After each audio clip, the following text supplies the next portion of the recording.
नमस्कार। आज हम एक जटिल विषय को उसके मूल स्रोतों की मदद से आसान भाषा में समझेंगे। आज हम भारत की सबसे बड़ी वित्तीय जांच एजेंसी ईडी की दुनिया में उतर रहे हैं और इसकी ताकत और इसके मकसद को समझने के लिए हम इसके पूर्व प्रमुख कर्नल सिंह के अनुभवों का सहारा लेंगे।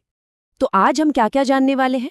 सबसे पहले समझेंगे कि ईडी आखिर है क्या, फिर बात करेंगे पैसे के अलग अलग रंगों की, जानेंगे कि मनी लॉन्ड्रिंग करने वाले कैसे काम करते हैं, कानून की एक बड़ी खामी को देखेंगे और अंत में समझेंगे कि ईडी की इतनी धाक क्यों है। तो चलिए शुरू करते हैं पहले सवाल से कि प्रवर्तन निदेशालय यानी ईडी का काम असल में है क्या। देखिए, शुरुआत में इसका काम विदेशी मुद्रा को मैनेज करना था, लेकिन धीरे धीरे इसका दायरा बहुत बड़ा हो गया और अब ये वित्तीय अपराधों से लड़ने वाली एक प्रमुख एजेंसी है। एजेंसी की असली ताकत इन 3 बड़े कानूनों से आती है। इनमें विदेशों में गैर कानूनी तरीके से पैसा भेजने से लेकर देश छोड़कर भागने वाले आर्थिक अपराधियों की संपत्ति जब्त करने तक के अधिकार शामिल हैं।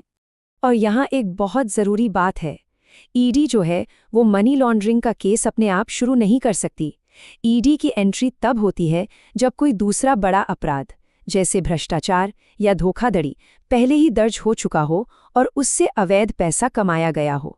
इसी पैसे को अपराध की कमाई कहते हैं।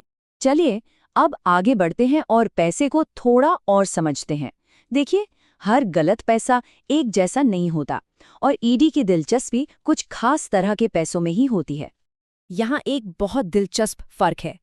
ईडी आमतौर पर अपराध से कमाए गए रेड मनी और ड्रग्स की तस्करी से आए पिंक मनी की जांच करती है। वहीं टैक्स चोरी से जमा किया गया black money income tax department की दायरे में आता है। तो सवाल ये है कि अपराधी अपराध से कमाए इस पैसे को यानी इस डर्टी मनी को क्लीन कैसे बनाते हैं। इसका एक क्लासिक उदाहरण एक राजनेता का है जिसने भ्रष्टाचार के पैसे को लीगल दिखाने के लिए इसी तरीके का इस्तेमाल किया था।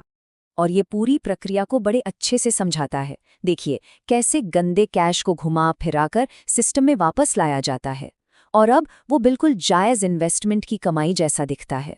शेल कंपनियां तो एक तरीका है, लेकिन एक और बहुत पुराना और अनौपचारिक सिस्टम भी है जिसे हवाला कहते हैं, और यहाँ कानून में एक हैरान करने वाला मोड़ आता है। इसे ऐसे समझिए कि ये एक कोड या फोन कॉल के आधार पर पैसे का लेन देन है जिसमें बैंक या कोई भी औपचारिक चैनल बीच में नहीं आता। और अब वो बात जो शायद सबसे ज्यादा चौंकाने वाली है, अगर हवाला के जरिए पैसा भारत के अंदर ही, मान लीजिए दिल्ली से मुंबई भेजा जाता है, तो ये फीमा कानून के तहत अपराधी नहीं है। ईडी इसकी जांच नहीं कर सकती क्योंकि इसमें विदेशी मुद्रा का कोई लेन देन ही नहीं हुआ। तो सवाल उठता है कि अगर ईडी इसमें कुछ नहीं कर सकती तो क्या इस पर कोई लगाम है भी या नहीं। हाँ, अगर वो पैसा ब्लैक मनी है जिस पर टैक्स नहीं दिया गया तो इनकम टैक्स डिपार्टमेंट जरूर कार्रवाई कर सकता है, लेकिन वित्तीय अपराध कानून में ये एक बड़ी खामी है।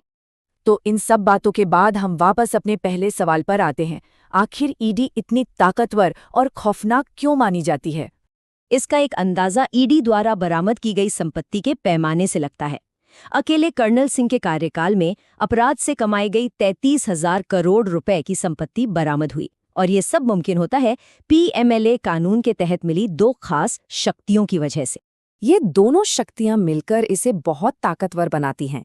एक तो ईडी अपराध से कमाए गए फायदे को छीन सकती है और दूसरा पीएमएलए की धारा 45 के तहत जमानत मिलना बहुत मुश्किल होता है। इसका मतलब है कि आरोपी को मुकदमे से पहले ही कभी-कभी सालों तक जेल में रहना पड़ सकता है। एजेंसी को काम करते हुए किस तरह के राजनीतिक दबाव का सामना करना पड़ता है, ये किस्सा इसे साफ दिखाता है। और इस धमकी का जवाब था, सर जब वो जनरल सेक्रेटरी बन जाए तब उन्हें मेरे पास भेजेगा। ये दिखाता है कि एजेंसी बिना किसी दबाव के काम करने के सिद्धांत पर चलती है और यही उसकी साख का एक बड़ा हिस्सा है। तो आखिर में हम क्या समझें, यही कि ईडी की ताकत कुछ खास कानूनों और अपराधों तक सीमित है, लेकिन उन क्षेत्रों में ये मनी लॉन्ड्रिंग के खिलाफ एक बहुत बड़ी और ताकतवर शक्ति है। अंत में ईडी को समझना हमें ये दिखाता है कि हमारी अर्थव्यवस्था के पर्दे के पीछे एक बहुत बड़ा और जटिल युद्ध लगातार चल रहा है। इस विश्लेषण में शामिल होने के लिए धन्यवाद।